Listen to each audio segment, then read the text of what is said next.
Simple.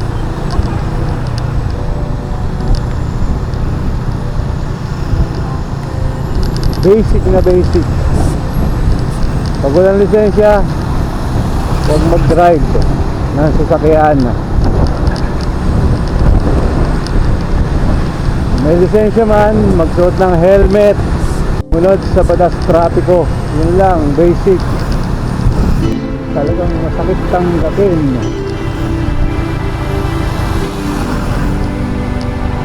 So mawawalan ka ng isang mahal sa buhay.